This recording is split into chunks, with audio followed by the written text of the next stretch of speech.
Hi అండి. మైదా పిండి లేకుండా హెల్తీగా పొరలు పొరలుగా జ్యూసీగా ఉండే ఈ స్వీట్ 10 నిమిషాల్లో చేసుకుంటే ఈ స్వీట్‌కి ఫ్యాన్స్ అయిపోవాల్సిందే. ముందుగా హాఫ్ కప్పు పెరుగులో 2 స్పూనుల నెయ్యి వేసుకొని బాగా కలుపుకొని, ఒక కప్పు గోధుమ పిండి కొంచెం కొంచెంగా వేసుకొని, కొంచెం baking soda, baking powder, salt, పాలు వేసుకొని గట్టిగా కలుపుకొని 10 నిమిషాలు పక్కన పెట్టుకోండి. ఒక కప్పు షుగర్ కానీ, బెల్లం కానీ తీసుకొని హాఫ్ కప్పు వాటర్ వేసుకొని తీగ పాకం వచ్చిన తర్వాత సైడ్‌న పెట్టుకోండి. పిండిని తీసుకొని 2 భాగాలుగా కట్ చేసేసుకొని కాస్త మందంగా చపాతీలాగా రోల్ చేసుకొని, వీడియోలో చూపించిన విధంగా 3 సార్లు ఇలా మడుచుకుంటూ రోల్ చేసుకుంటే మనకి పొరలు పొరలుగా వస్తుంది.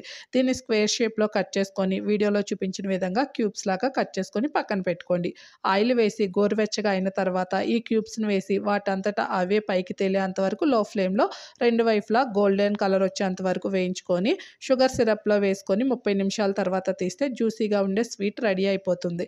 నచ్చితే ట్రై చేసి ఎలా వచ్చిందో కామెంట్ చేయండి. ఈ వీడియో నచ్చితే ఒక లైక్ చేసి ఛానల్